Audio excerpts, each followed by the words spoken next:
ಇದನ್ನೊಂದು ಸರಿ ಮಾಡಲಿಕ್ಕೆ ನಾನು ಹೇಗೆ ಸಾಯಿತು ಅಂತ. ಶಿವಾಯ ಓಂ ನಮಃ ಶಿವಾಯ. ಹೊಟ್ಟೆ ನೋವಿದ್ರೆ ಕಷಾಯ ಮಾಡಿ ಕುಡಿದಿ. ಓಂ ನಮಃ ಶಿವಾಯ ಓಂ ನಮಃ ಶಿವಾಯ. ಪಂಚಕೋಟಿಯ ಸಂಖ್ಯೆ 5 ಕೋಟಿ ಆಗಿತ್ತು. ಆದದ್ದು ಎರಡೇನ ತೊಂದರೆ ಇಲ್ಲ. ರಾತ್ರಿಯನ್ನು ನಾವು ವಿಸ್ತರಿಸ್ತೇನೆ, ಈ ತಲೆಬಿಸಿ ಮಾಡಬೇಡ. ಓಂ ನಮಃ ಶಿವಾಯ ಓಂ ನಮಃ ಶಿವಾಯ ಹಾಗೆ ಹೇಳ್ತಾ ಇರು. ಇಲ್ಲೇ ಇದ್ದೇನೆ. ಓಂ ನಮಃ ಶಿವಾಯ ಓಂ ನಮಃ ಶಿವಾಯ ಓಂ ನಮಃ ಶಿವಾಯ ಓಂ ನಮಃ ಶಿವಾಯ ಓಂ ನಮಃ ಶಿವಾಯ ಓಂ ನಮಃ ಶಿವಾಯ ಓಂ ನಮಃ ಶಿವಾಯ.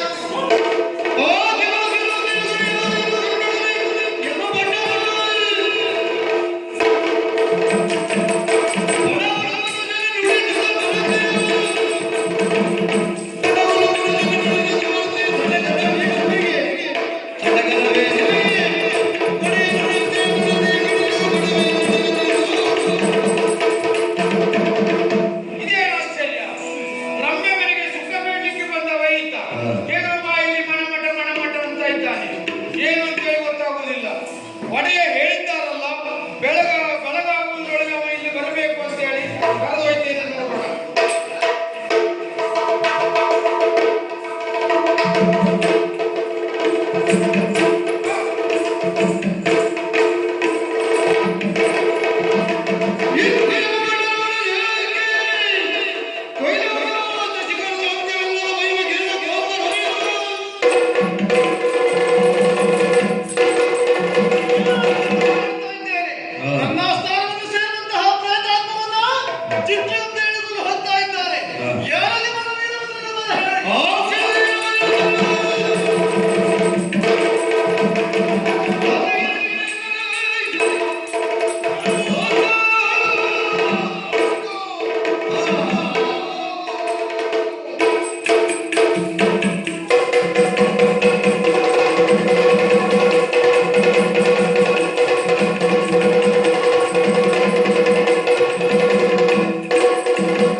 ಯೋಗ್ಯರಾದವ ಅಂತವನ್ನ ಬಿಡುವುದಕ್ಕೆ ಸಾಧ್ಯ ಉಂಟದೆ. ಅವ ಪಾಪಿ ಮಾತಾಡ್ತಾ ಇದೆಯಾ?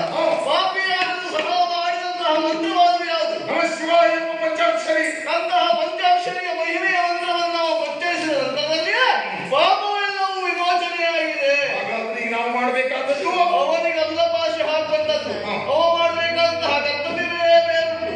ಈಗ ಬಿಡುವುದಕ್ಕಾಗ್ತದ ಬಿಡಬೇಕು. ಬಿಡದೆ ಹೋದರೆ ಬಿಡದೆ ಹೋದ್ರಿಂದ ನಾನಿನ್ನು ಹಾಗೆ ನೋಡ್ಬೇಕಾಗ್ತದೆ. ತಡ ಮಾಡುವುದು ಯಾಕೆ?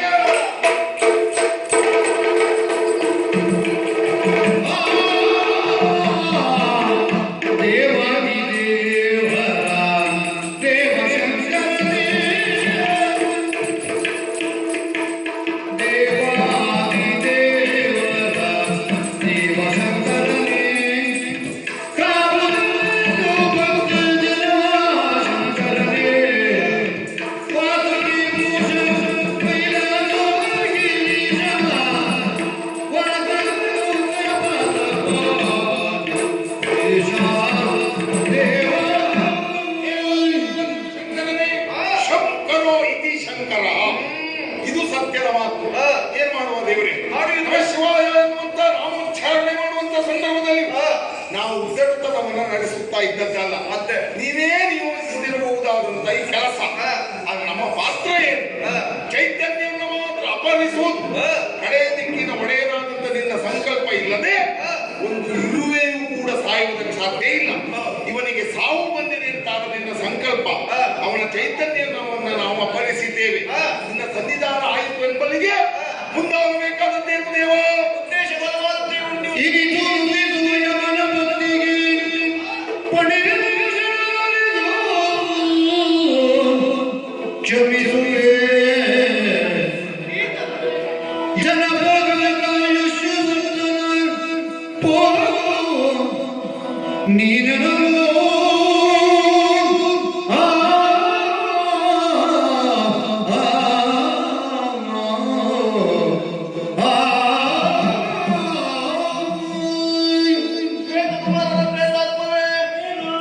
ಈಗ ಪಂಚಾಕ್ಷರಿಯ ಮಂತ್ರವನ್ನು ಪಡಿಸಿದ ಕಾರಣದಿಂದಾಗಿ ನಿನ್ನ ಆಯು ಪ್ರಮಾಣ ಎನ್ನುವುದು ಒದ್ದೇ ಆಯಿತು. ಮತ್ತೆ ಮೂಲವನ್ನು ಸೇರಿ ನೀ ಮಾಡಬೇಕಾದಂತಹ ಕಾರಣದಲ್ಲಿ ನಾನು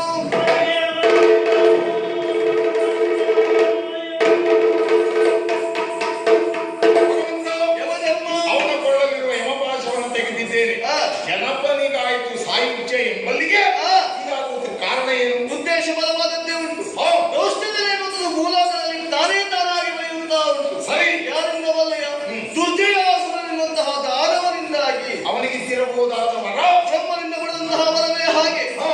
ಸತ್ತು ಹುಟ್ಟಿದವರಿಂದ ಮತ್ತೆ ಬದುಕಿ ಬಂದವರಿಂದ ನನ್ನ ಪಾಲಿಗೆ ಮರಣ ಎನ್ನುವ ಹಾಗೆ. ಅದಕ್ಕಾಗಿ ಸಂಕಲ್ಪ ಮಾತ್ರದಿಂದಲೇ ಈ ಶ್ವೇತಕುಮಾರನನ್ನು ನಾ ಬಳಸಿಕೊಂಡವೈದ್ದೇನೆ. ಅವನು ಸಾಯಬೇಕು ಮತ್ತೆ ಪುನಃ ಹುಟ್ಟಬೇಕು. ಹುಟ್ಟಿದ್ದಾರೆ. ಹಾಗಾದ್ರೆ ಈ ಪಾಶ ತೆಗೆದ ಪಾಶವನ್ನ ದುರ್ಜನಿಗೆ ಹಾಕು ಎಂಬಲ್ಲಿಗೆ ಲೋಕ ಕಲ್ಯಾಣವಾಗಬೇಕು. ಹೌದು. ಭಗವಂತ, ಇದು ಪಂಚಾಕ್ಷರಿ ಮಹಾತ್ಮೆ ಎನ್ನುವುದಾಯಿತು. ಆಗ ಒಂದು ಮಾತು ಯಾವುದು? ಶಿವಪ್ರಣೀತ ಎನ್ನುವುದು ಆ ಚಂದ್ರಾರ್ಕದವರೆಗೆ ಉಳಿಯಬೇಕು. ಈ ಪ್ರಸಂಗವನ್ನು ಮುಂದಿನ ದಿನಗಳಲ್ಲಿ ಯಾರು ಆಡುತ್ತಾರೋ, ಯಾರು ಆಡಿಸುತ್ತಾರೋ, ಯಾರು ತದೇಕ ಚಿತ್ತದಿಂದ ನೋಡುತ್ತಾರೋ ಅವನಿಗಿದ್ದಿರಬಹುದಾದಂತ ಅಪಮೃತ್ಯುವೋ ವಿಷಕಂಠಕವೋ ಎಲ್ಲವೂ ದೂರವಾಗಿ ಅವರ ಭವಿಷ್ಯ ಉದ್ಧಾರ ಮತ್ತು ಉಜ್ವಲವಾಗುವುದರೊಂದಿಗೆ ಲೋಕ ಸಮಸ್ತ